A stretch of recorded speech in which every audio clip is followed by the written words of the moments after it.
Well, good afternoon. A very energetic start with this energetic music. Good afternoon to everyone, and welcome to those who are joining us here in person, and also to those who are following online. I'm very pleased, I'm really very pleased to kick off this conference on Africa and the West drifting apart. Organized by us in cooperation with the South African Institute of International Affairs. Thank you, Elizabeth, for being with us and for being here today. And the West African think tank, WATI. Thanks to Jill for being with us as well. And also organized in cooperation with the Italian Ministry of Foreign Affairs and International Cooperation. I'm really pleased to kick off and also very grateful to all the panelists and the participants of the closed-door workshop that just finished on Africa and the Israeli-Gaza crisis.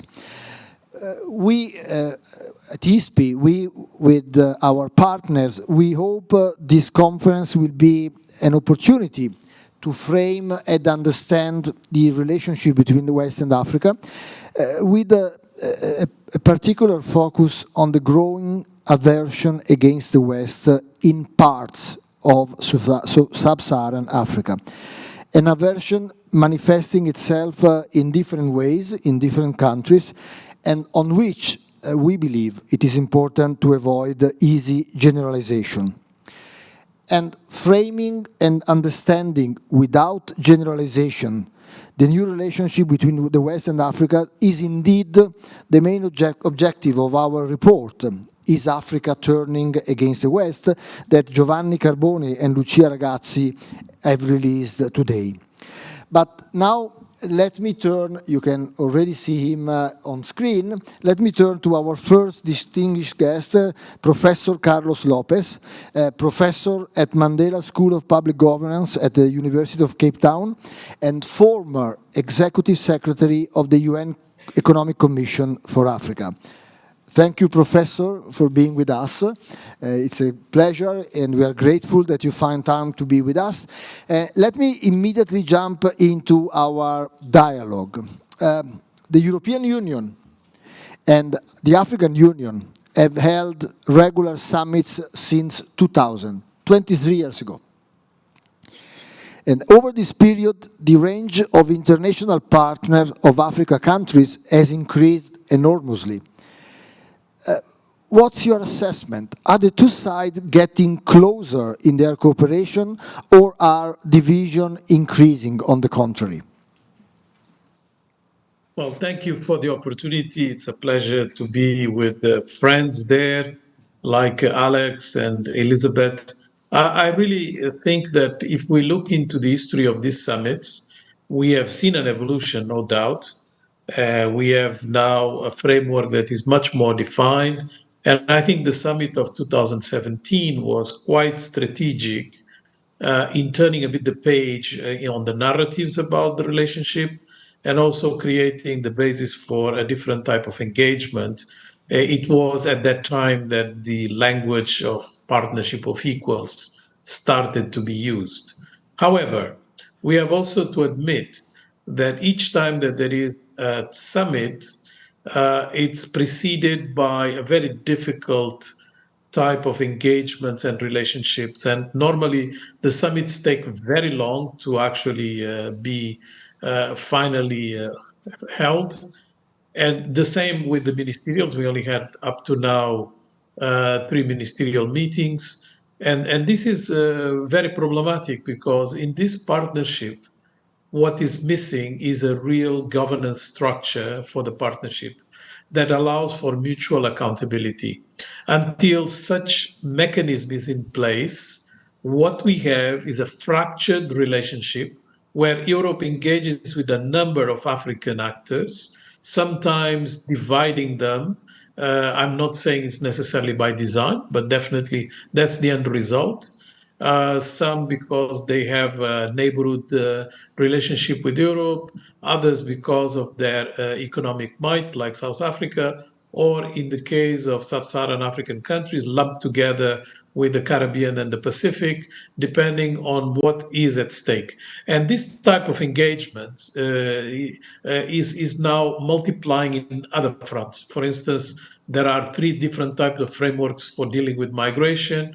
When it comes to climate, it's separated from trade. And we know that today issues such as the carbon border adjustment mechanism do require a continental approach. So we have this sort of fragmented relationship that lacks proper governance, and it's not replaced by just having a college to college meeting time to time and a summit time to time. Thank you.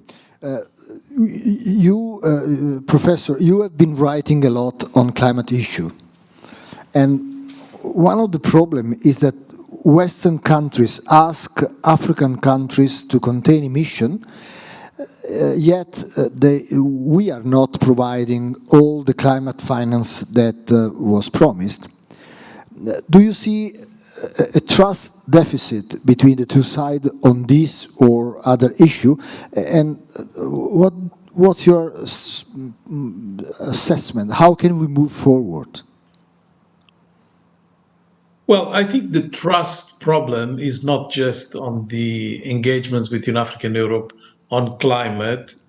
One can see the same sort of problems with the way we have dealt with the pandemic, the way we have dealt with the impacts from the war in Ukraine on food prices, the way we are dealing with issues such as the reforms of the World Trade Organization and now the international financial architecture, and in particular the issue of debt, sovereign debt. So we have really a problem of trust in the multilateral system. I think we have overwhelmed the system with a lot of pledges that correspond to basically a replacement for real action. And this is very visible on climate, but it goes beyond climate. So as a result, we are attaining, in my view, the end of sort of a pledging approach to trying to solve problems. We have a pledging fatigue.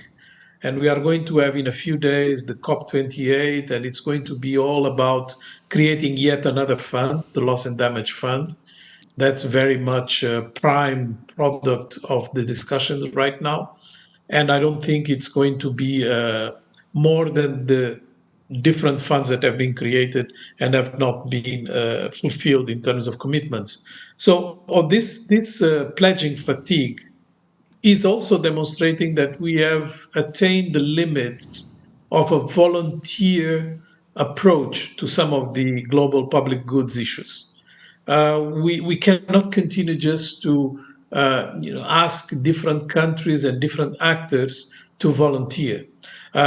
We can risk, like in the case of climate, greenwashing that is now having a contagious effect into public and government institutions, when in fact, at the beginning, we thought it was a problem of the corporate sector.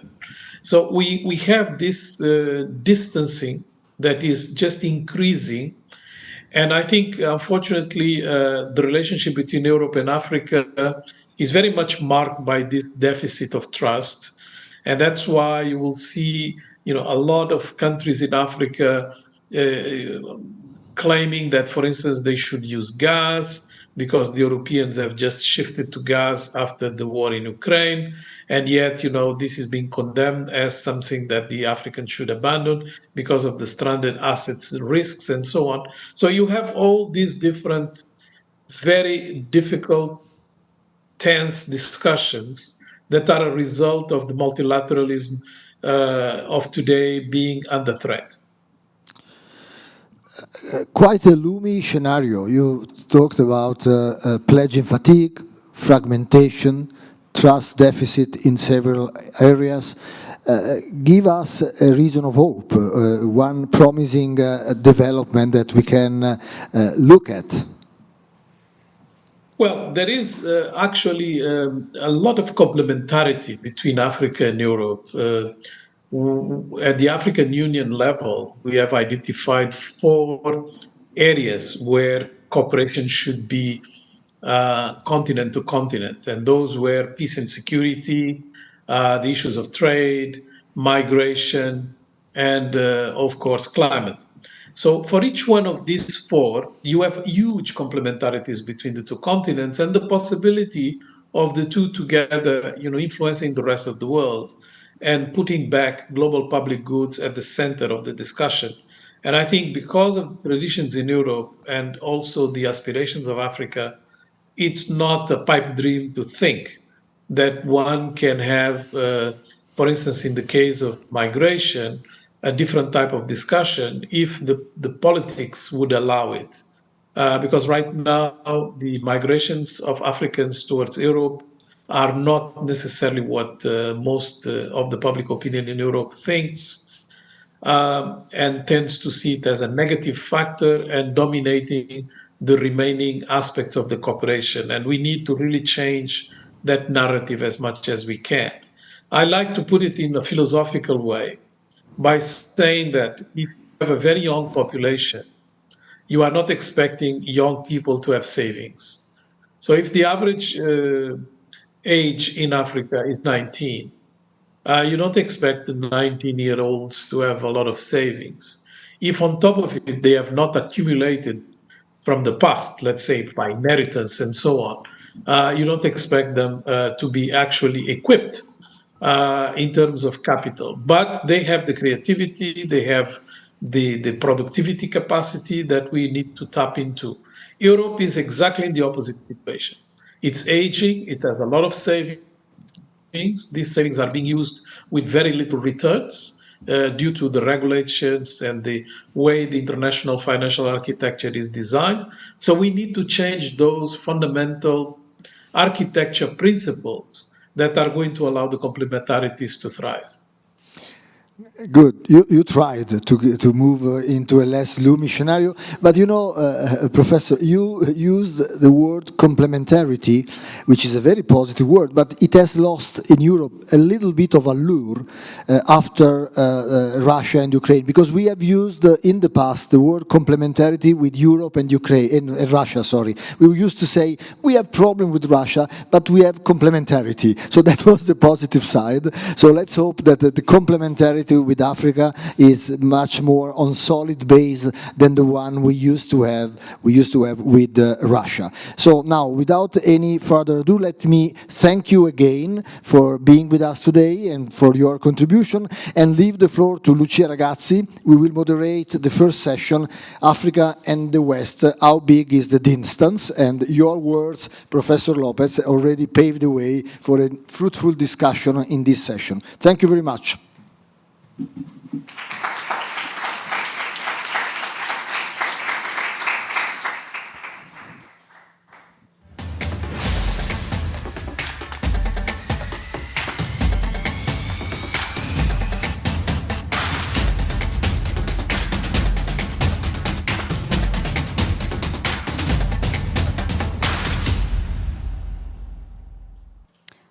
Okay, good evening. Good evening, everybody.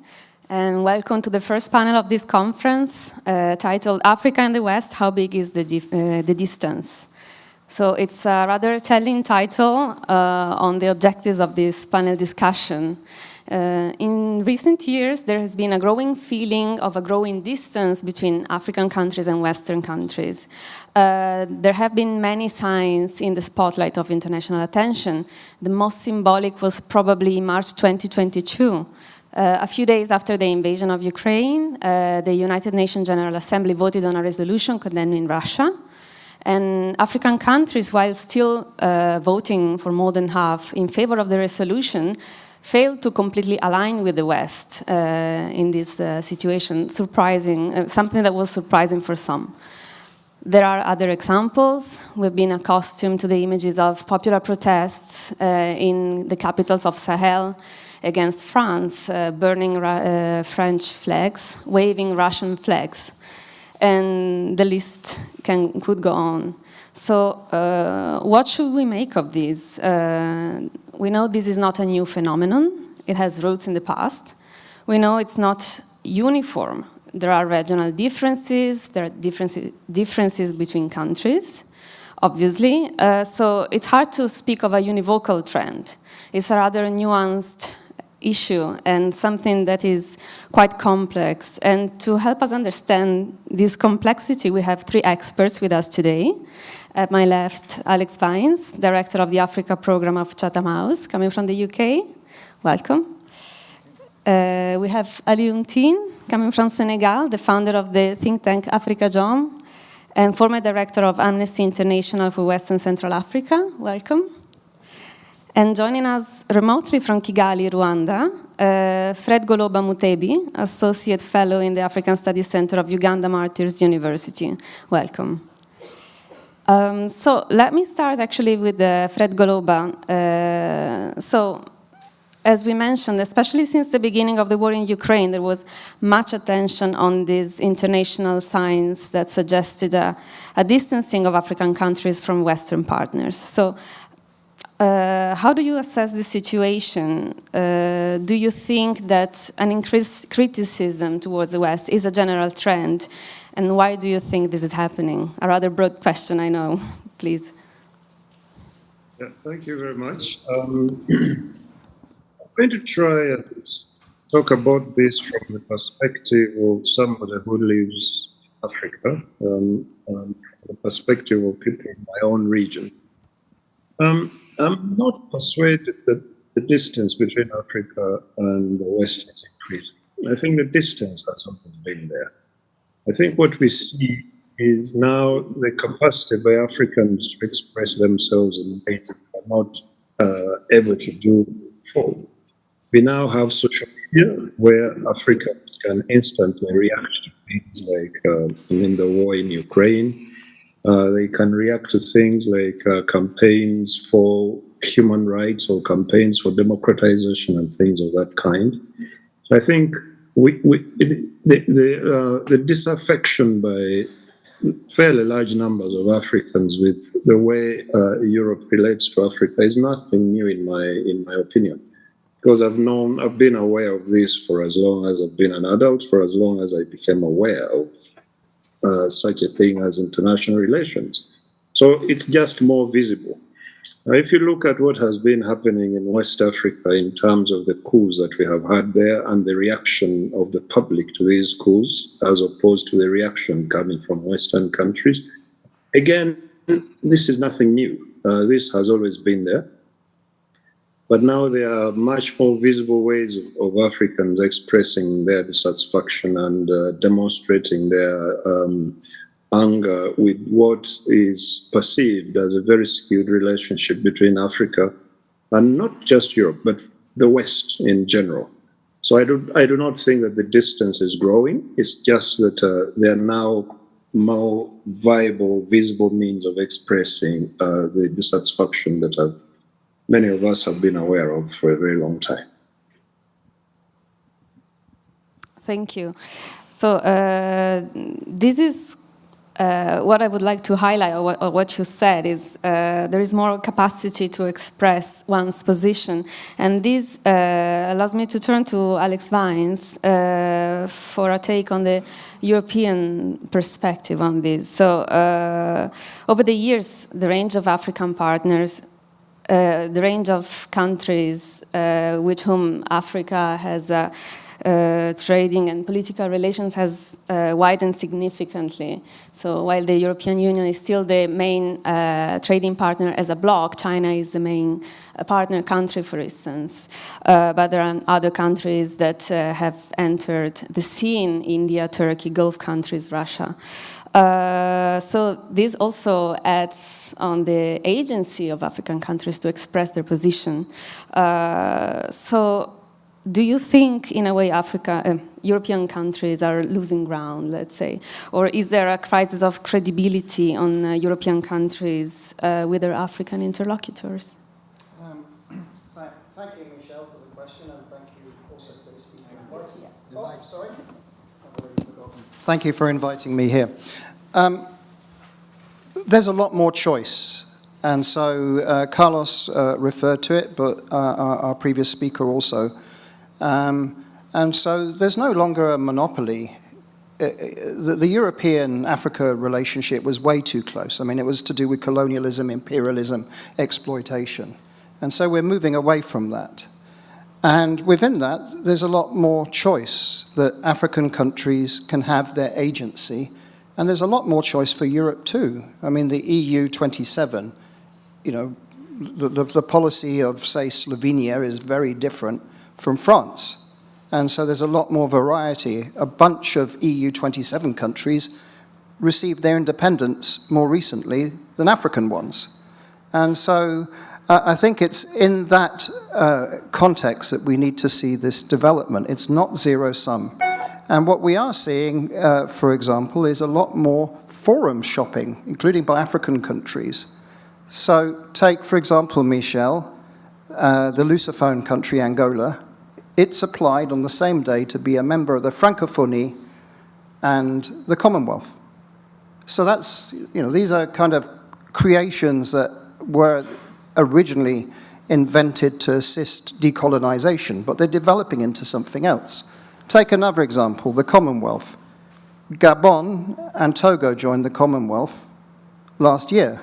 Morocco is considering whether it would be interested in the Commonwealth.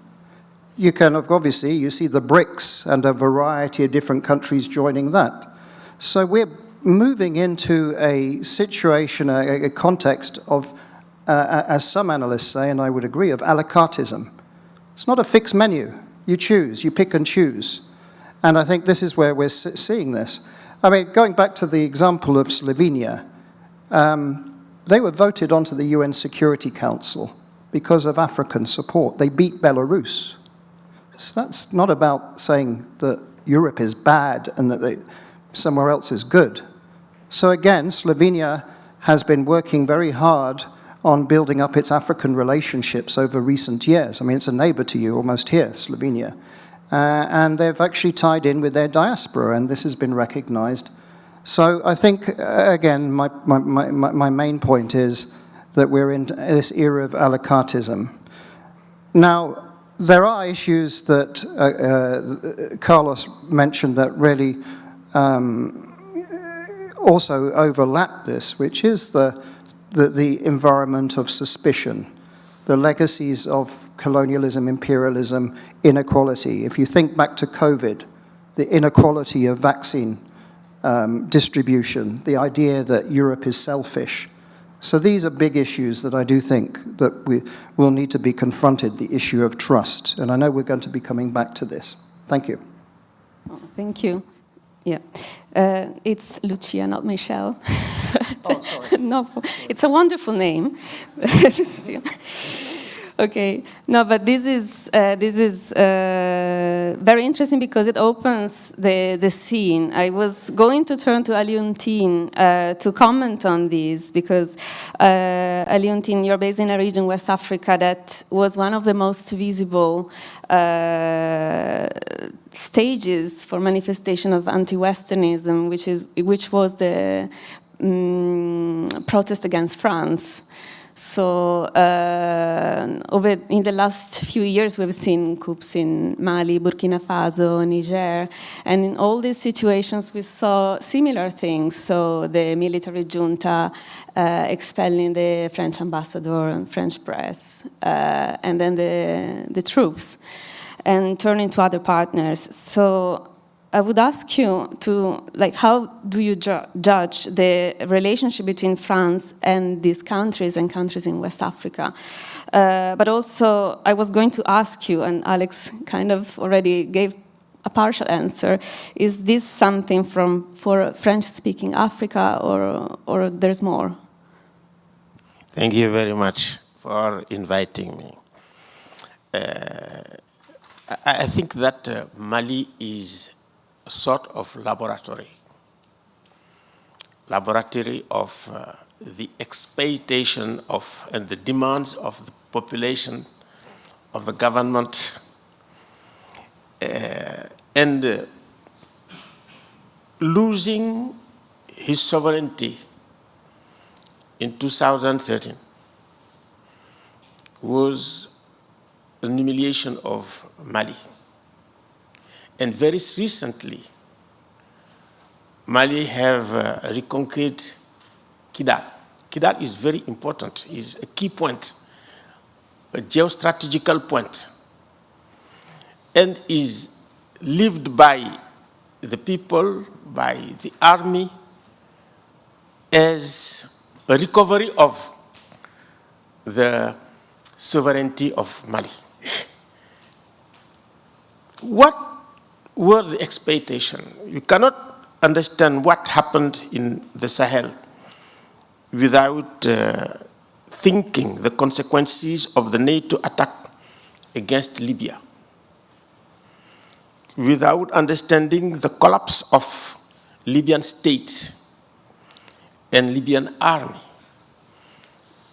And the consequences was new actors coming in Mali, weapons, a lot of weapons in all the Sahel situation, and the collapse of Malian state and the army of Mali, and we have a coup. The consequence is the problem of the compatibility between security and democracy. All the countries that have challenges with security, Mali, Burkina Faso, Niger, they have also a problem of coup. But if you see Mali, it is not the first time they have a coup. I think it's the 5th coup in Mali. A lot of coup also in Burkina Faso, in Niger. The problem of democracy, I think that in Mali they lived dictatorship from 1968 to 1991. It is an experience of Mali also. And if you see now, the leadership of Mali, the prime minister, was one of the youth of Moussa Traoré party, the dictatorship party. And if you see also the experience with Russia, many of them were formed in Russia, like the prime minister of Mali, and some of the soldiers, like the Minister of Defense of Mali. I think that we have the experience of democracy, of coup, of insecurity in these countries. But what happened in the Sahel? We have Serval, first of all, Barkhane, Takuba, MINUSMA. And I think that the failure of the West to,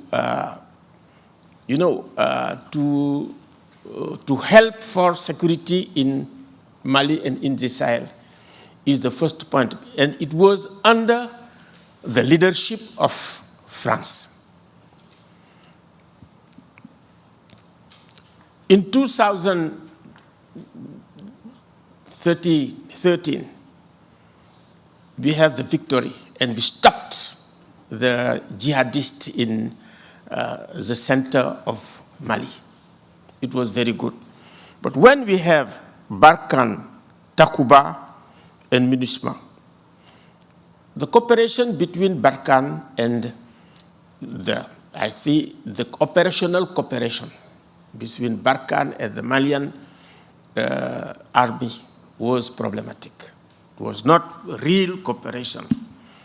And I think that the leadership of France was visible, aggressive, even in the, in the status of diplomacy and the status of military. MINUSMA. The problem of MINUSMA are troops of maintaining peace, not troops to fight jihadists or to fight terrorism. Or all the African military were in MINUSMA. And what failed is in West Africa, one, ECOWAS have not troops to fight terrorism. The African military are not used to fight terrorism.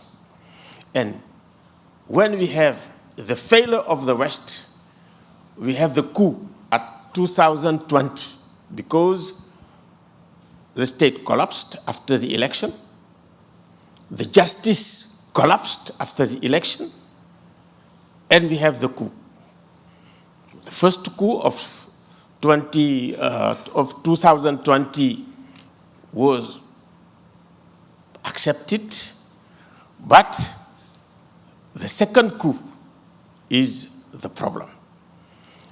And why we have the second coup? Because when Bandao came as the leader of Mali, he wanted to take initiative of making the government, the new government. And it was a problem between him and Assimi Goïta. And Assimi made a second coup. And when we have the second coup, the problem is the behavior of France, humiliating Malian leaders with arrogance, with aggressivity. I think that in Mali, in the underground, not the government, in the underground, from the beginning of the regime of Ibrahim Boubacar Keïta, people was talking that they don't want MINUSMA, they don't want Barkhane, but it was a very low noise. Let me stop you here, but we will go back to this point because I think you gave a very local perspective, which is quite enriching. And as we said at the beginning, there are very differences of these problems and friction points within the continent among countries. So I would like to jump to Fred Goloba Mutebi for asking a different perspective, and then we will go back to West Africa to continue on this. Because, you know the context of East Africa very well, Fred. And here we have countries that have different postures and relations with other countries than France. So it's a good topic to make some comparisons. Some countries had a more dialoguing approach with the West. Others have a more critical stance. For example, there was some clash between Uganda and Western countries over the clampdown of LGBTQ+ rights, and that's just an example. So, how do you think the relationship with the West is evolving in these countries, and what are the main friction points? We saw the friction points in the Sahel right now. What about this part of the continent? Yes, thank you very much. Thank you very much. As far as I can see, if we go, say, for instance, if we take the Ugandan example, President Museveni has always been a very pragmatic leader. But his relationship with the West has not always been good. They clash on some issues, they work together in harmony on others. On the specific issue of gay rights, President Museveni is acting well within the bounds of popular opinion as far as this issue is concerned. And so when things of this kind happen, people wonder, for instance, in Uganda, why are Western countries coming down very hard on President Museveni simply on the issue of gay rights, when only a few months before that objectionable piece of legislation was passed, the government of Uganda abducted so many young people.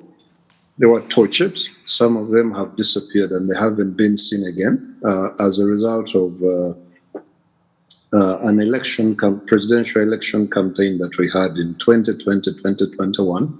Western countries were not as vocal in condemning the government of President Museveni for those actions against these young people who are supporters of an opposition political party. But when it came to gay rights, they became extremely vocal and they were really condemning the government. And so the Ugandans who are watching this are thinking, but what's wrong with Western governments? How can they be so, how do they allow themselves to pick and choose which human rights are important and which human rights are not important?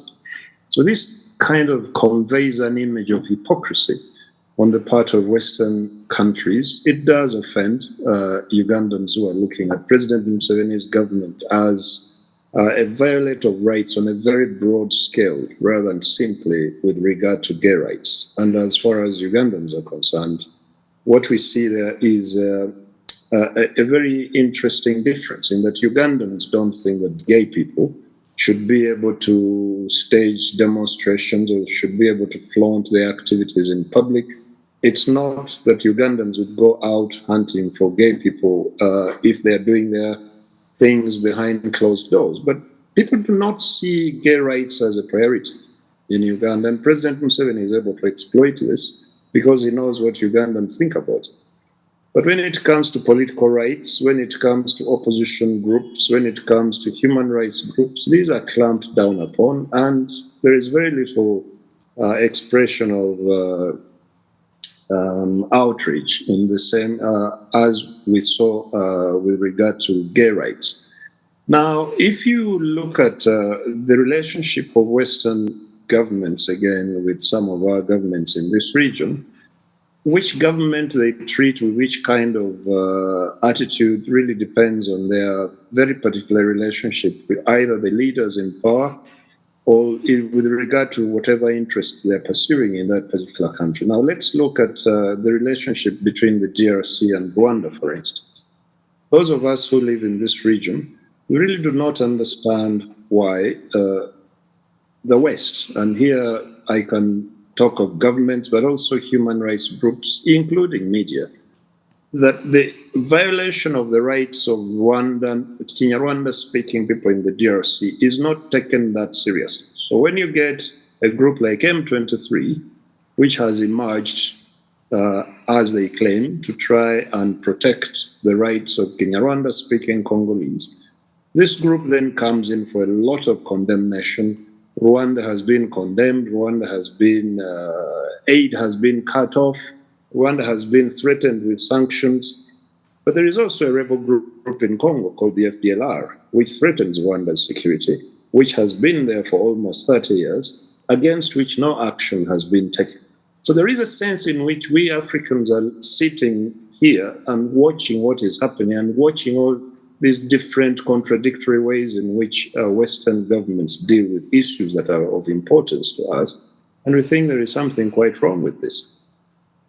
So it's in that sense that you may even find that the attitude of the population, or the attitude of members of the public is quite different from the attitude of the government. But there is a certain feeling that Western governments are not always even-handed when it comes to dealing with issues.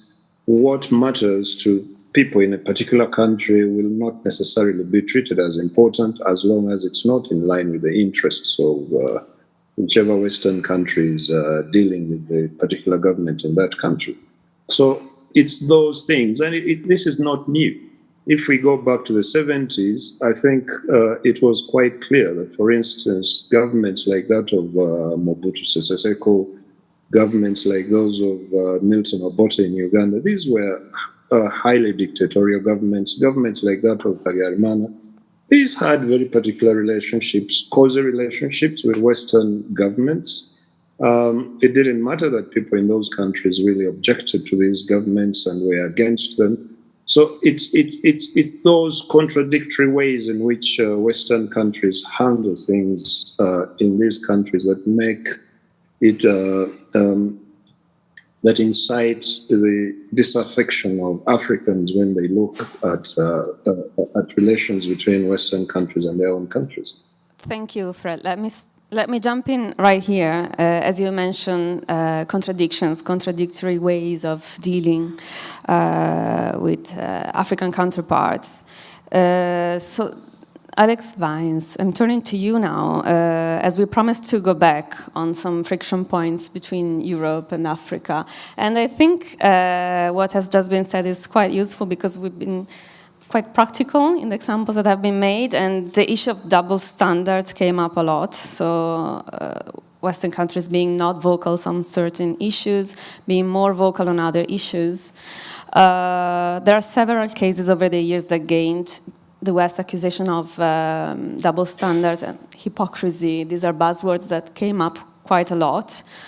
Some examples you made before, the management of COVID and the access to vaccines. We are a few days before COP28, so the issue of climate and the unmet promises of climate finance. Or, to make it even broader, the request of a reform of the UN system. So, what to make of these? An easy question, I know. So, what are, you think, the particularly divisive points, and some of them have been said, but also what can Europe do in this respect? Yes, please. I don't come to the Palacio Clerico for easy questions, so thank you. Honestly, there's inconsistency if you look at the EU, but there's also inconsistency if you look at the AU, there's inconsistency if you look at ECOWAS. I mean, the African Union position on has Chad had a coup or not, or the African Union position on changing constitution for third terms. How did ECOWAS handle the issue in Guinea? So we shouldn't be surprised by this incoherence. It's just life, it's real life. Having said that, clearly the EU, Europe, the West have had particular focus on issues that don't necessarily prioritize with what Africans need and want. So if you look at the checklist for the EU, the focus is migration, radicalization, governance, demographics, climate change. You mentioned all of those. And the gender issues, LGBTQ. We've heard very eloquently the difficulties on that. And so how do you square what you argue are values with interests? And this is a problem that's time immemorial. It's not new. So where are the interests? Where are the values? Where's the coherence? Where's the definition of that the interests are more important than the value?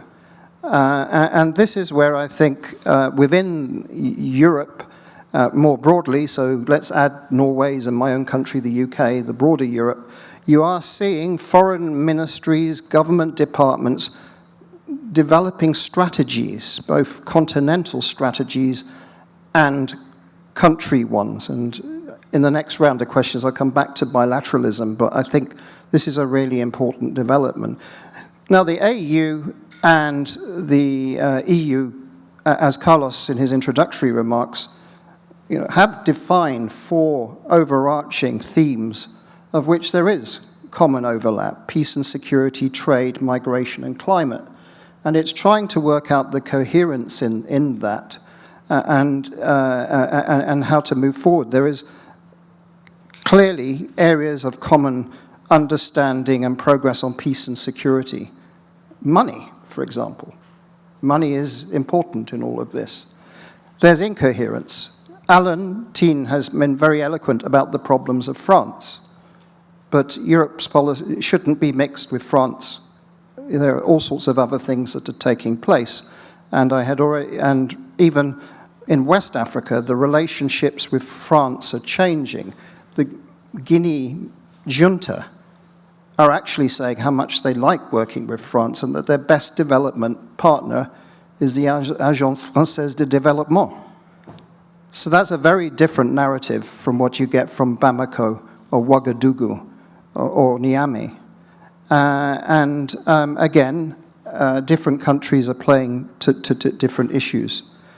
So what I do think is that there does need to be more consistency, especially on this big overarching deficit of inequality in our global governance systems and institutions.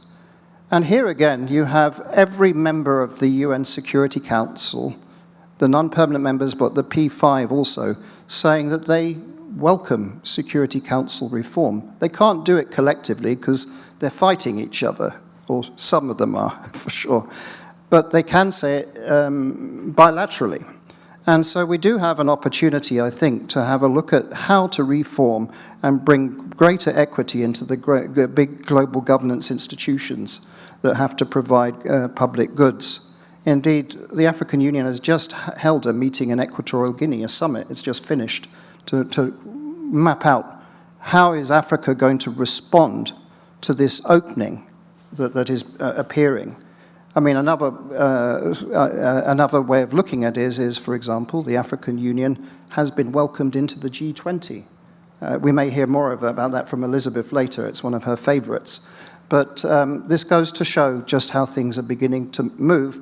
But the fundamental point is that the status quo can't work any longer, and Europeans have to see how they can be more consistent in surrendering power and influence to a more multipolar world.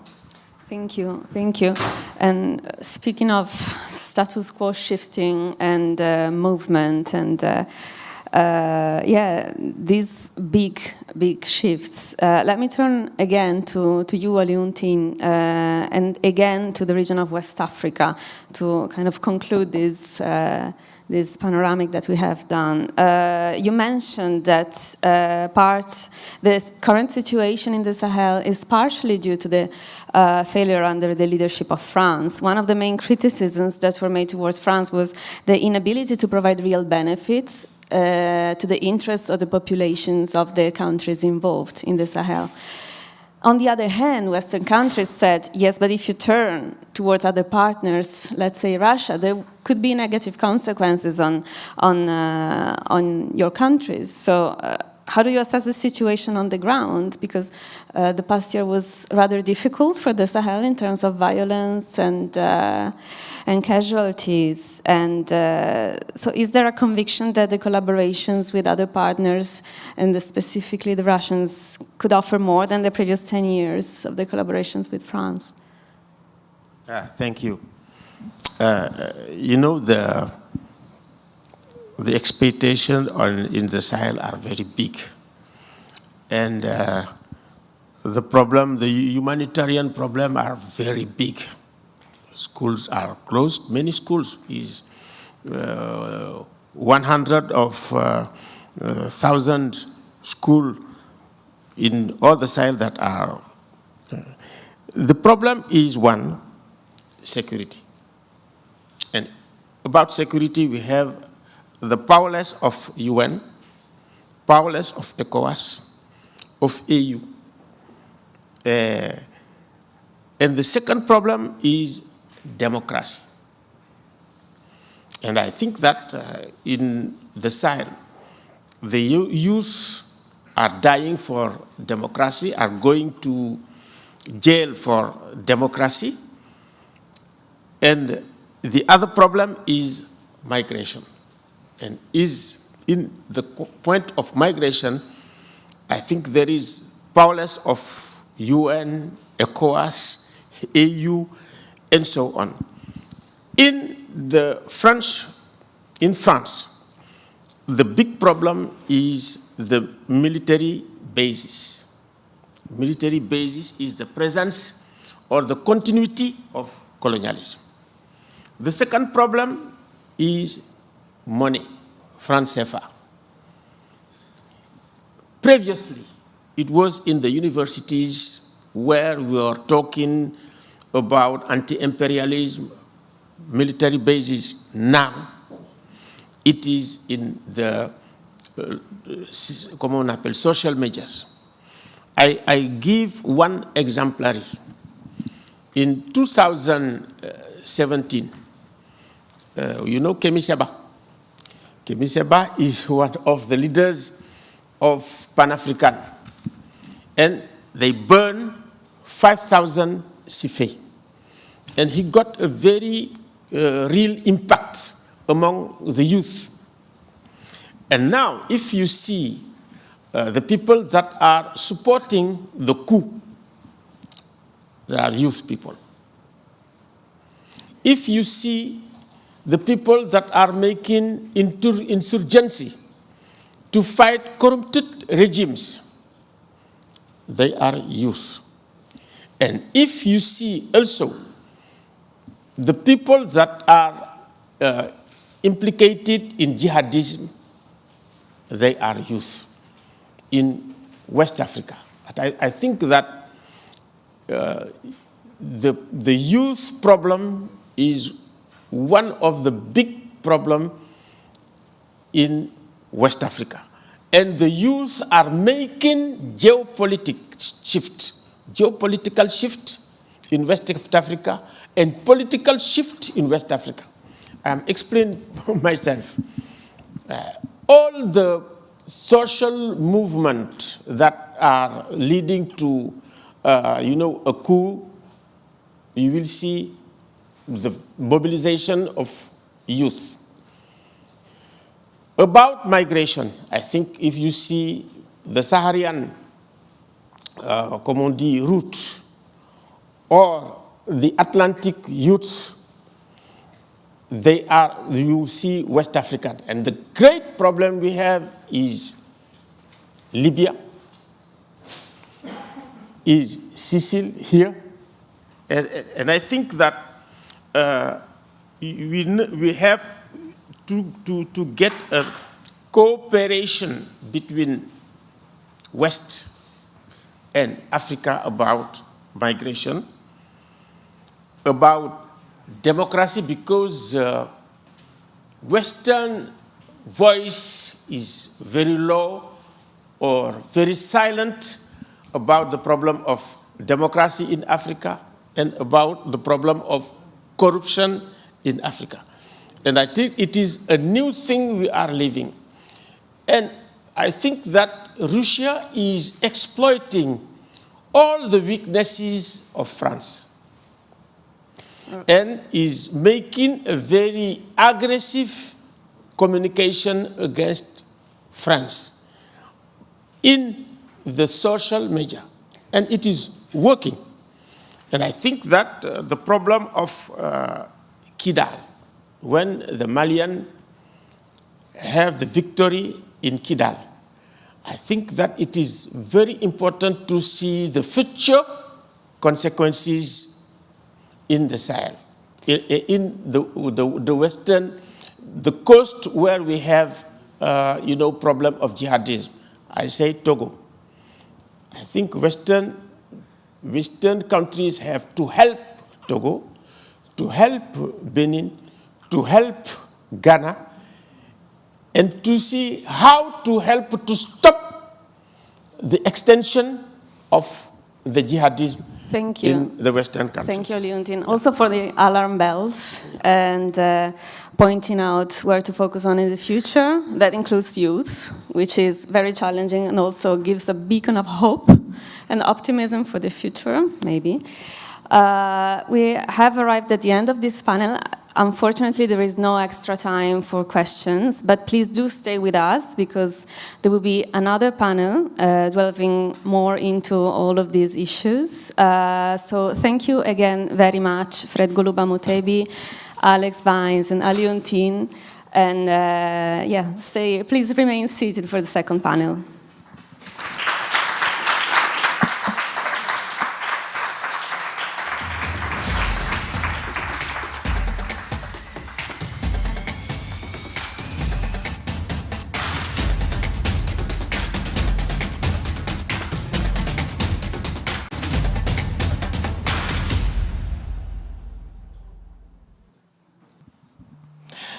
Okay, so welcome again. My name is Jili Abi. I'm the founder and director of WATI, West Africa Citizen Think Tank based in Dakar, Senegal. And it's a great pleasure to be here in Milan, to be for the first time here in the premises of ISPI. Paolo is not there, but I would really like to thank him, Paolo Magri, for his collaboration, for his attachment to the bridges between think tanks from different parts of the world, especially between Africa and Europe. And I've known Giovanni for a number of years as well, working on the continents. So it's my pleasure to be here. It's not really my favorite part of the year to come to Europe, but it has nothing to do with Africa having difficult relationship with Europe. It has to do with the weather and the unpredictability of the weather. But again, very good to have this conversation this afternoon. I think I want to really make a lot of introduction because the first panel has already been very clear, interesting in terms of identifying the point of tensions between Europe and Africa, and I think also clarifying the fact that the distance might be more visible and it's not necessarily something new. And I think at the same time, the discussion also clarified from what I heard from Aliuntine and over our panelists that there are some factual events in specific Sahel countries, for example, that also have one of the reasons why you have the current tensions. So it's not something only about perceptions, about feelings. It's also about some factual developments especially in West Africa and the Sahel. Very pleased to have Giovanni Carbone, the head of Africa program at ISPI here, and professor at the University of Milan.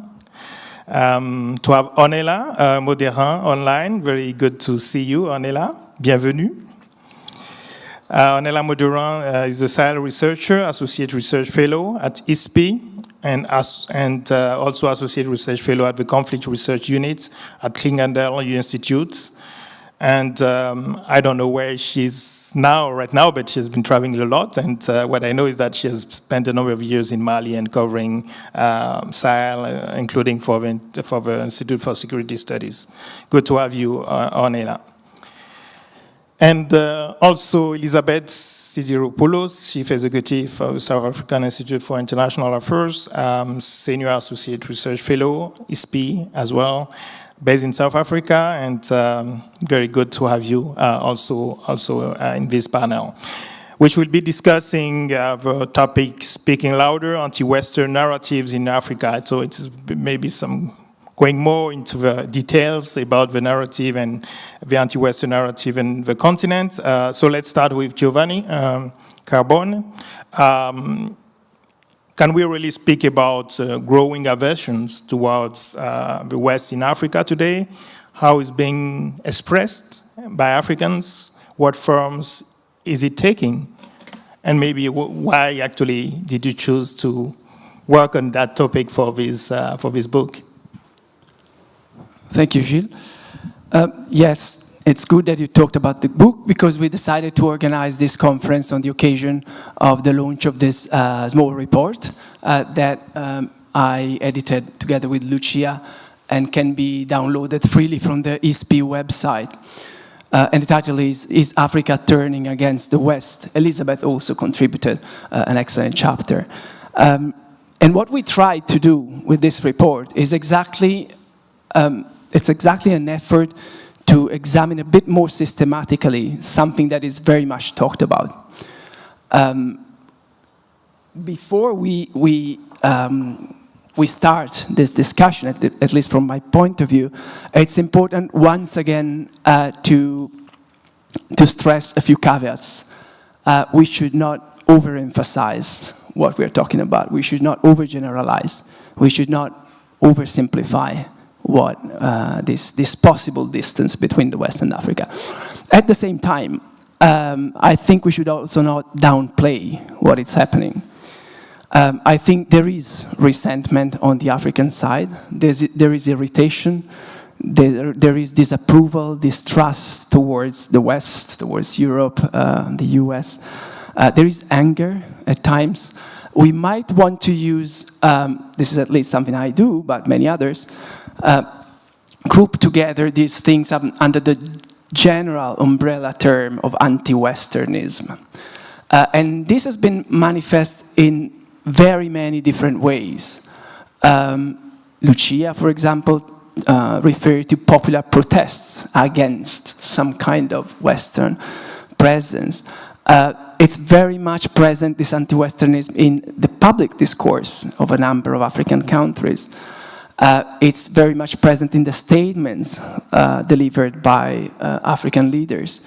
It's present in the international posture of some African countries. It's there in social media campaigns and in other forms as well. Essentially, the reason for this is the continuing interference of the West into African affairs, on the one hand, and there's a lot of talk of imperialism, of double standards. We have heard that time and again already, of paternalism on the part of the West, and so on and so forth.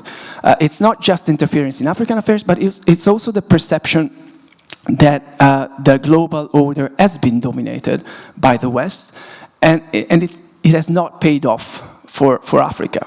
It didn't serve African interests enough. And there is therefore a willingness or a hope possibly of reducing the links, of de-Westernize somehow relations with the West. All this is not new. Fred talked about this. There's a lot that simply goes back to, or refers, or is grounded in an anti-colonial sentiment that just never went away. It probably de-radicalized from the 1990s under at the peak of globalization. But what is actually new is the scale and the reach of what we're seeing, and the visibility. Fred also talked about this. And let me, to conclude, give you an example or stress a specific point that it's very important to me. It's not just about France. I mean, France is at the center, it's the epicenter. A lot has been said about anti-French protests, decisions, whatever in the Sahel. We've talked about the French troops being ejected from the countries where coup d'etat overthrew regimes that had been collaborating with France. But it's not just about France, and it's not just about Francophone countries. It's much broader than that. And I'll give you two examples. One, the two largest non-Francophone countries outside West and Central Africa. West and Central Africa is where Francophone countries concentrate. That is, Ethiopia and South Africa have both gone through very increasingly tense relations with the West. And these are the two most important countries, let's say, in non-West and Central Africa. And secondly, there's a number of policies that cut across the continent, that in many different countries are being resisted as policies that are seen as protecting the interests of the West, as in the case of some parts of the climate change policies, notably those parts about fossil fuels, and the anti-gay, to use Fred's language, the anti-gay legislation or movement in Africa that is seen by Africans as a resistance towards the imposition of Western values. Yeah, thank you very much. I will stay with you just for one more question. Do you think that it is kind of the same perception towards Europe as toward the US? Because we are talking about the West. Shouldn't we make a difference between relationship? No, I think we talk about the West and Westerners, and it's very often the case that the term is used. So they are grouped together. But I think there are important differences between the two. For example, one difference is possibly that Europe generates more expectations on the part of Africans, possibly because the ties are closer. And because of this, I think there's also more potential for disappointment on the part of Africans. The US, on the other hand, is more admired. We know from survey data that it's the most admired model in many African countries. And it's also possibly more feared. There was somebody before in the previous panel was touching upon this point. Secondly, another difference is that Europe often acts as a normative power we present ourselves as a good model, as the way others should be, as the way Africans should be. The US, it seems to me, is more muscular in its attitude. It very often demands that African states take sides. You're either with us or you're against us. This reached a peak under the Trump administration, but also last year, a bill was tabled at the US Congress demanding that African countries essentially trying to prevent Russian activities, economic activities in African countries. And the reaction on the part of many Africans was, we want to be able to choose whomever we want as a partner. So there's a different approach. And we can also see this in trade relations, possibly. For example, for over a number of years, Europe has tried to push the economic partnership agreements, which are agreements between Europe and subsets of African countries from the beginning of the years of the 2000s, as a model of trade relations, as a good model for Africa as well. The US somehow acts in another way. It has a key piece of legislation which is called the AGOA, the African Growth and Opportunity Act, which allows some African imports duty-free into the American market. And they sanction countries who do not satisfy certain criteria. For example, Uganda was sanctioned for passing this anti-gay legislation. So again, a more forceful approach, if you want. Thank you very much, Giovanni. I will turn to Ornella, asking you maybe, what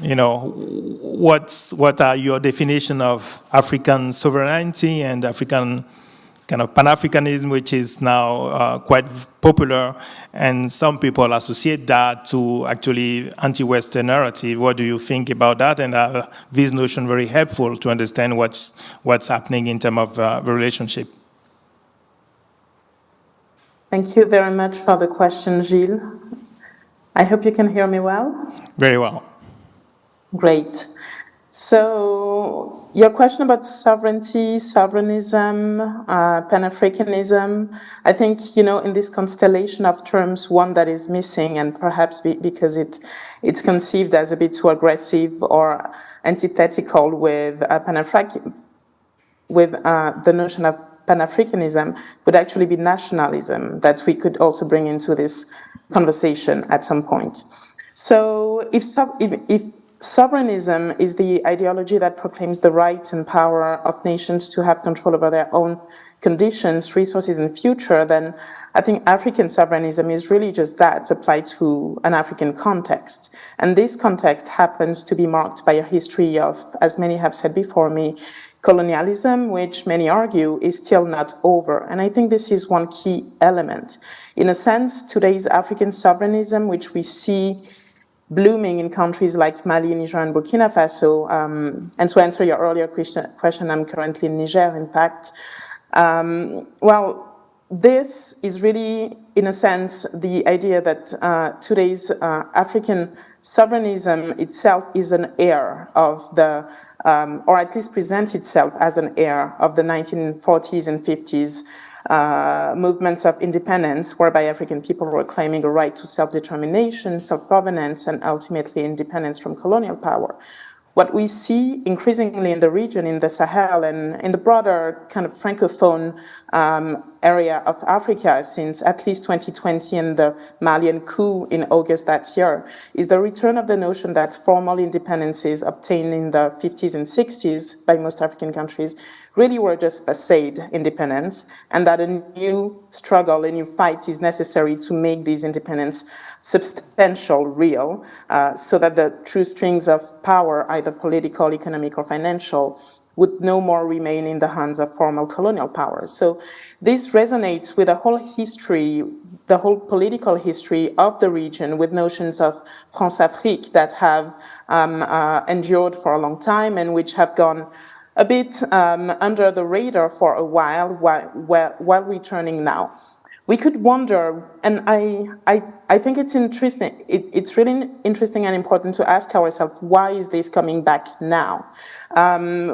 One coincidence of history or of the calendar we see is that these discourses of regaining sovereignty, gaining true sovereignty as opposed to a past fake one, are things that emerged around the same time as the various coups in the country, and in the context of a mistrust and of a need also to justify a different type of government.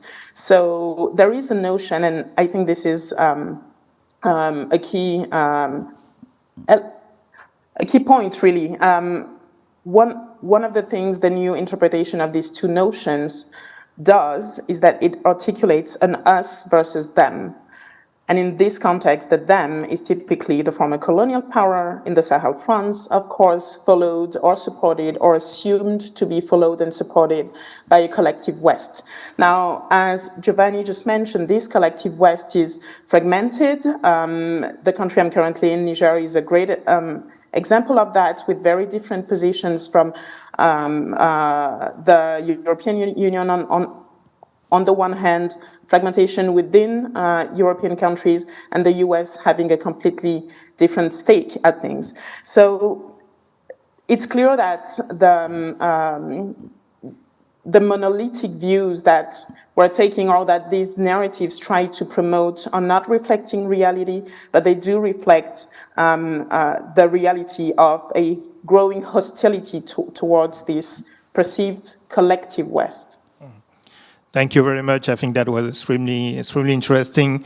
And also the fact that, you are using the example of Niger and different reaction from the US and Europe. And within Europe, you can see between France and Germany some differences as well. And it's very good to illustrate by these specific countries.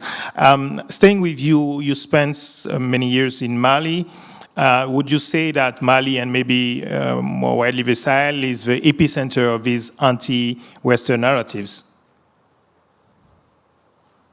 And how did you see it evolving in the course of the years, the popularities of some of the people who are very influential on social networks, for example?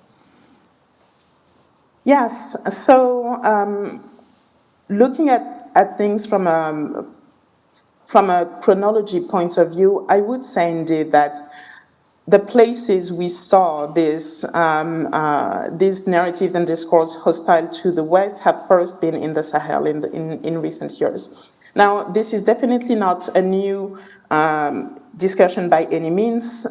These are reproaches to the West and to France and to the EU and to various European countries that have been around for years, probably never really stopped since the 60s or earlier. But these are discourses that were renewed in the wake of the various coups that we saw in the region. So I think it's really important to link the rise of these narratives against the West to two things. One is the setback of democracy and the notion that democracy is a Western concept that has not worked out and therefore needs to be replaced. And for that to be, essentially, we're throwing away the baby with the bathwater. So that's one. And then the second element, of course, is the security situation in the region.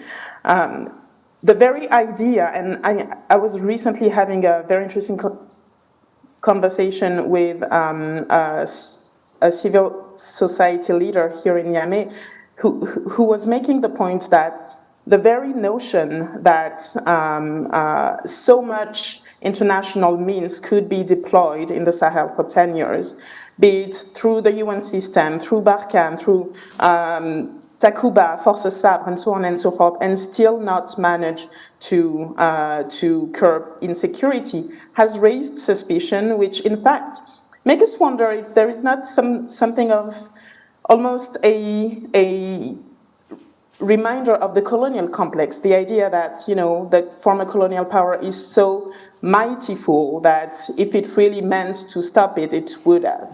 So the notion that a good faith failure is possible is something that's being disputed. And yes, these are some of the narratives we have seen used by supporters of military regimes in the region, that have been relayed extensively by state propaganda on the one hand, but also by social media activists, either on their own or with support from national or foreign actors. Russia has been cited a number of times, but in fact, they might not be the only ones behind this type of narrative. So it's clear that all of this comes as a package. One last point I would make on this is that when we talk about the narratives, it's also important to keep in mind just the general state of the freedom of speech and of the freedom of expression in the countries we're talking about. The very notion of suppressing divergent views makes it so that, as the title of our panel, the narratives that are hostile to the West are getting louder because any counter-narrative is being silenced. And I think this is also a key element of the strategy that we're seeing play out. Yeah, thank you very much also for these final points, which is very important. What we see doesn't necessarily reflect the diversity of the views in the region. Thank you very much. I will turn to Elizabeth. South Africa is a key country in the continent, one of the most powerful. Is it drifting away from the West? Would you say that? And what are the prevailing perceptions and rhetoric in the public discourse about the West and about the adversaries of the West kind of breaks being presented by the Western countries actually as also being their adversaries? So what do you say? Great, thank you, Gilles, and thanks again for the opportunity to be here and to contribute to the book. Perhaps let me start by picking on a point that Ornella made about narratives, and I think it's important. Sometimes the discourse, particularly over the last 18 months, regarding African positions, say on the Ukraine war, have been about, this is Russian misinformation. And I think it's important to consider that a lot of the anti-West narrative in different parts of the continent, and I think we have to recognize that the continent is a big place, and to your point, Giovanni, at the beginning, let's be careful about generalizations, but I think Russian involvement, and indeed of that of others, sort of is able to plug into existing grievances. So they don't create the grievances, but they're able to take advantage of it. And I think that's important to bear in mind. This is not, a blank slate on which Russian and other external actors are coming and sort of, making us think in a particular way or whatever. But let me then move to your question about South Africa and is it drifting away from the West. I think it's important to make the point that certainly since 1994, one of South Africa's key foreign policy dimensions has been, in first instance, of course, to engage and to highlight relations with the North. And its bilateral relations, but it has also been one that says that the current global global governance context is unfair, and that the dominance of the West that the West that dominates the global governance system needs to move in the direction of greater reform and to change the sort of the dominant narrative about the way in which things should be. So it's also, South Africa has also emphasized, even in the last couple of years where that narrative, that anti-Western narrative perhaps has become much more vocal, is the importance of recognizing that both the global North and countries outside of the global North are important players, and certainly important for South Africa, and that South Africa would like to balance those relations. The fact is that I think the Ukraine war has acted as a tipping point for a lot of the issues that South Africa believes are unfair to come to the surface. And the Ukraine war is the tipping point. We go back a couple of years before that, and we think of the way in which the COVID vaccine issue was handled, particularly in terms of South African perspectives in that regard. What happened at the end of December, I think 2021, beginning of December 2021, where South African scientists announced the Omicron variant, and within an overnight there was a travel ban, as if the Omicron variant was a particular South African variant that should be avoided, and there was no Omicron anywhere else. That continues to leave a very sour taste, and that's apart from the fact of the way in which the whole vaccine management process and access was handled. So there are also very deep-seated issues of resentment. I think you used that word earlier. The same thing relating to climate and the energy transition and so on. I think what we have seen increasingly, though, in South Africa is rising public rhetoric around sort of anti-Western positions. I think it's come to the fore a lot in the last 18 months, and perhaps even accentuated further by the Gaza conflict of the last month and a bit. That's not to say that this is uniform across society, but there is certainly among certain sectors, and I think we also have to bear in mind that the discussion around external partners and international relations is not one that covers the entire spectrum of society. We have to bear in mind that we have huge issues around jobs and unemployment and so on, and so many people. So I suppose it's a certain activist section of the population that would see it that way, and that sort of again delves into the existing issues that I've highlighted, and certainly the ANC, the ruling party, and the economic freedom fighters raised the issue of anti-colonialism, anti-imperialism. This has been a long-standing issue for South Africa, and what I suppose is odd for the West, and this came out also in the last 18 months, was that the expectation that South Africa as a liberal democracy is, of course, in our camp.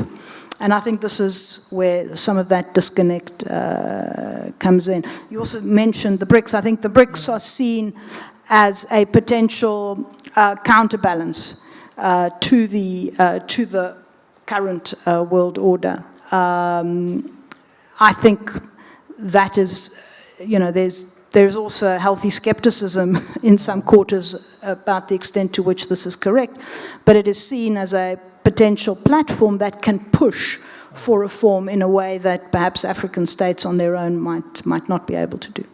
Yeah, thank you very much. And would you say that non-alignment is kind of still the best way to define a South African stance? Oh, that's certainly that's a difficult question, in the sense that I think certainly South Africa posits that non-alignment is the position that it takes. This is not about the non-aligned movement, but of course about making decisions on each issue depending on the particular on its national interest. I think it reiterates this point when people ask about the BRICS as a counter G7 or a counter West body, that it says that South Africa certainly, and a couple of other BRICS members, by the way, would argue that certainly wasn't the intention, and that this is simply one of a number of platforms that South Africa and other countries see as a way of advancing their particular interests. But certainly South Africa does not want to be seen in one camp or another. Now we can talk about the extent to which it communicates that effectively and therefore creates the same perception, because I would argue the perception, certainly in many European capitals, is that South Africa has taken a particular stance which is anti-West in many quarters, and I can understand why they would say that. I think as the BRICS expands, and particularly with the inclusion of a country like Iran, I think it becomes much more difficult to argue that this doesn't increase the divisions. I think, and on some issues, I think it will be difficult to find common ground within that grouping. Thank you very much. I would like maybe to give the opportunity. Sorry. Yeah, but just to make it a bit more interactive, maybe there are some questions from the participant, and then I will come back to the panelists. Are there some? I think we can take very few ones, but I can't see hands. Do you have some questions? Do we have a mic to? Okay. Good evening. Yes, please. Thank you. I had a question. How about Italy? How Italy is perceived by African countries? Thank you. Thank you very much. It's a very clear question.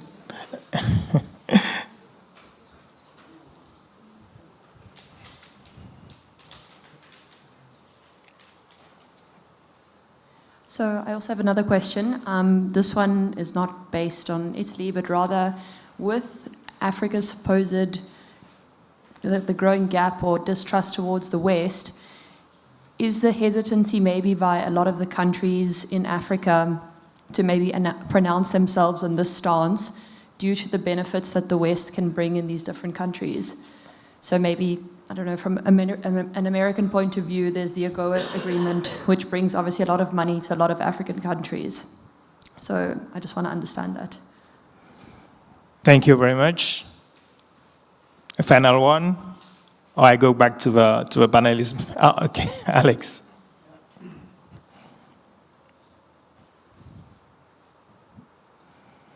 Yeah, thank you. It's a question to both panelists about European soft power. So we're in Milan, football is big here. You go to the African continent, everybody wants to talk about Italian football with me, for example. Yeah, how's that?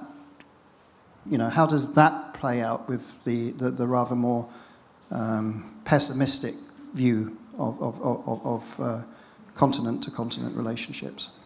Thank you very much. Maybe Giovanni, especially on Italy, and maybe also reaction to the other questions. Yes. Is this on? Yes. I'll spend a few words on the last question, although my impression is that Africans over the past 20 years prefer to talk about British football rather than Italian football. We're a bit frustrated about this, but anyway, I think we do have soft power. When we talk about Russia, China, and their presence in Africa, of course they do have their own advantages, but the models and the places that are often seen as the best places, for example, where to go to get a job, to study, it's not Moscow. It's the EU that remains for a number of things, a very high status, a very admired area. That's one thing. As for Italy, how are we perceived? There is a tendency on the part of Italian policymakers to say and to try to convince ourselves that we are good people. We have no hidden agenda, and Africans know that. They love us. Things like maybe even our football, but more generally that we are different from the others. This idea is actually the same rhetoric is used by other countries, many others, who say, we are like you, we have no hidden agenda, we have been colonized, some countries, we are like you, we are against the West, we are friends. There are elements of these rhetorics that we find used by other countries as well. I think we're never been targeted as France, as the US in certain circumstances, but that's also because we are not a big player. So in most African places, people would not think of Italy as a relevant interlocutor, and thus even as a possible target of disapproval, of distrust.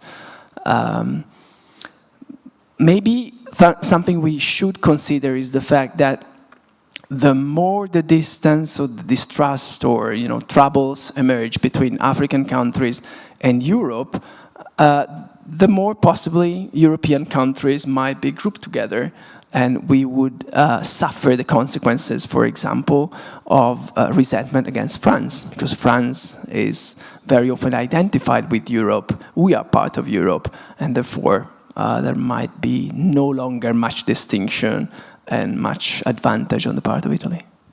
Thank you. Thank you very much. Elizabeth, do you want to react to one of the questions? Yes, sure. I sort of recognized a kind of South African accent, right?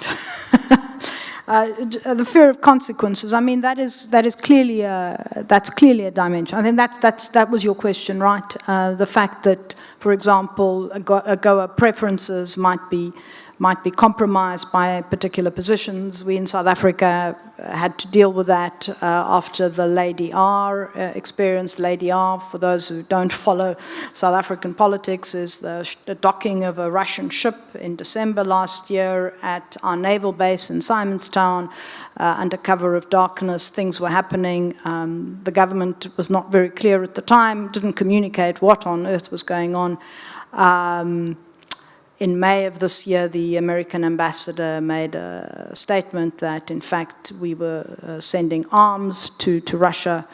Anyway, let me not go into the details, but that certainly caused a situation with Congress, and more with Congress perhaps than the White House. I think the White House took a more measured approach about possibly us being kicked out of AGOA, us not hosting the AGOA meeting that happened a few weeks ago in the end in Johannesburg, and we had to do a lot of managing of the relationship. I think South Africa is, and particularly, I mean, we talk about big countries versus small countries, and also countries that might be seen as being strategically important for great powers. I think probably South Africa can do quite a bit without necessarily actual consequences that might face a much smaller country. But at the same time, the actions that South Africa takes, because it is an important player, are also seen in a particular light, which means that it may wish to be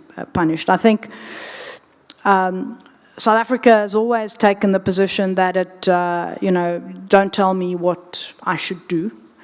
It's managed to navigate that. I don't know if it's reasonably well by the skin of its teeth, but it's managed to navigate it. But other countries may be much less willing to take that risk, and that certainly is a fact, and we see that often in UN General Assembly votes, or indeed in the UN Security Council. That's very much a factor. I think on European soft power, I want to make a point about the normative issue that was mentioned earlier. I think exactly because Europe is seen as a normative power, it's in some ways held to a higher standard than perhaps the US. I mean, I'm not going to talk about football. I have to confess I'm not a football fan. I prefer rugby and cricket, but I know this is not the audience for that. But exactly because you come out with a ostensibly values-driven foreign policy, and then you don't, because it's that interplay between values and interests. In the same way that South Africa has often been critiqued for saying that our foreign policy was going to be driven by human rights, and it's not. and again, this is not surprising for any country. It's not, South Africa is not the exception. I think you tend to be held to a higher standard, and it's this sort of trade-off between values and interests, and where you are seen to be giving with the one hand. So EU is a very important development cooperation partner for many African countries, but at the same time, in terms of investment, access to markets and so on, it's much more difficult. And dare I mention, for example, in the issue of climate, the carbon border adjustment mechanism, which is sowing much fear in many African countries about what that means in the future for their access. Thank you very much, Elizabeth. Ornella, it is a short panel, so we'll already start the last round of questions, your concluding remarks. But I have one question for you. What are the most influential actors who are voicing these discomfort, irritation, and even anger toward the West, especially, in the Sahel? Are we talking about political leaders, social media activists, traditional media, religious leaders? What would you say? And then you can already share also with us your concluding remarks, maybe about the evolution of this relationship in the next few years. Sure. So I think about, your question about who is most vocal. I would say that it really started with a few political leaders emerging from the government changes and social media influencers.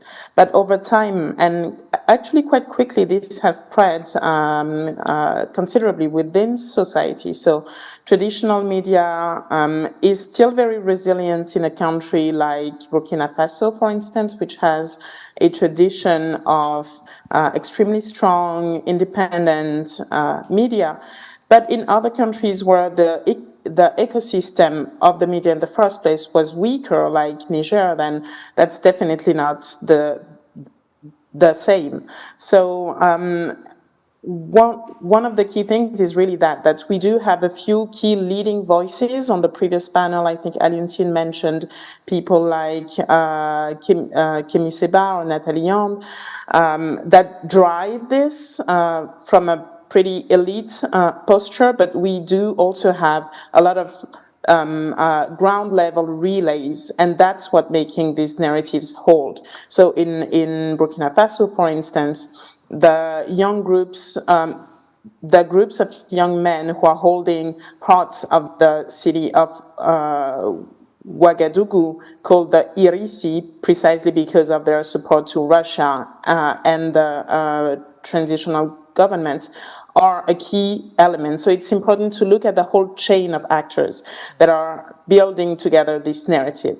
So moving on from that, I think, yes, and I would also add that civil society. One of the things this evolution of the relationship and of the narratives and so on is challenging us to do is to rethink what civil society is.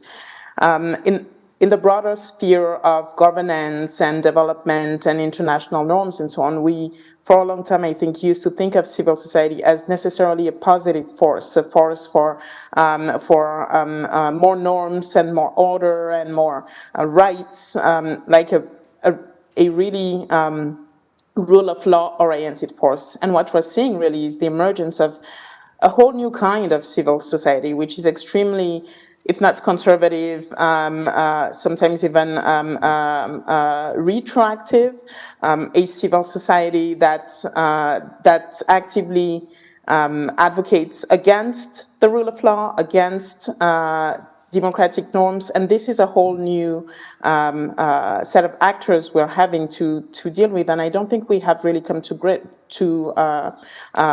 terms really with what that means and how we acknowledge this new presence and deal with it.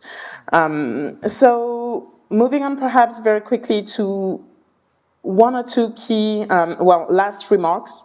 One of the things I found very interesting about this panel is that it avoided one of the typical shortcomings of such conversation, which is to talk about the anti-French or anti-Western sentiment or feeling. And I think this is a great thing, but I would still like to highlight why we should not be using that language. Because beyond the, how do I say this? The language of feelings and sentiments and so on suggests something that's emotional and not rational. And in a sense, it does renew exactly what the blame is, which is, paternalism and not recognizing facts for what they are. So as one of my co-panelists was saying, I think it's really important while we look at what the various mechanisms to pit countries or people against one another are, using communications, using propaganda, using lies, sometimes there is indeed a basis of historical facts that is still to be dealt with. And I think this is really a key challenge for a handful of countries, but a handful of countries that have a lot of visibility and which affects others. So I would stop here. Thank you. Thank you very much, Ornella, and thank you for your participation and also clarification about the way we should be talking about this. And I think that, we try to avoid the feeling language that we heard a lot also in the media, especially in the French media, about what's happening in the relationship. I think there was a lot of discussion about the facts also and some issues that need to be discussed. So maybe final word as well from you, Elizabeth. I think to say, and picking up on where Ornella left off, that we're in a state of global flux. So power dynamics are shifting, but the opportunities around partnerships are also changing. And so you see interesting partnerships emerging that cross divides sometimes. That, we were at we saw at the G20, for example, that interesting development around the Middle East corridor, which I think now might not happen. But anyway, I understand that the Angolan president is going to be in the US today or tomorrow, and they're talking about cooperation around the Lobito corridor. So these things are changing, and the way in which African countries are therefore perceiving their role and their place and how they position themselves is also changing. And so there are many more options now. I think we said that in the previous panel. And I think countries are assessing their opportunities and where their interests lie. And so there is going to be fluidity in partnerships and relations. And I think the same is happening even with Europe and certainly with the US in terms of how it engages, whether in Africa or in Latin America or in the Asia Pacific. And I think more of this is going to happen, and it's not just about sort of calling it anti-Western or anti-imperialist or whatever. Although, there's clearly a dimension there that we need to recognize. Thank you very much. And with Giovanni, maybe also the same question about the prospects and maybe also what role Italy can play, given the fact that it does have a legacy of colonization, but a very small one. So that can be an advantage, actually. Yes, I would also like to connect with something that Ornella said. When we first discussed the topic of this report, me and Lucia, we decided to address this partly also because so-called anti-Westernism is something that I might say worries me. It worries me because I see things I care about, such as democratic values and institutions, as being part of that. Ornella mentioned that the risk is that the baby is thrown away with the bathwater. However, let me just point out two considerations on this. First, I believe that delinking and distance with Europe in particular can only go so far. Neither do all Africans want it. Aid, security, trade ties is just too important too important to Africa. to do without. Not only, but we must also consider that the so-called rest, non-Western partners for Africa, the more they become committed and exposed in Africa, the more they will be likely to be criticized, subject of criticism, as Chinese people, Chinese businesses already have been, as maybe it will be Russia's turn once they will be held accountable for what they've been able to achieve or not in the Sahel in the place of France. And finally, I think that while I'm worried for some aspects, I think that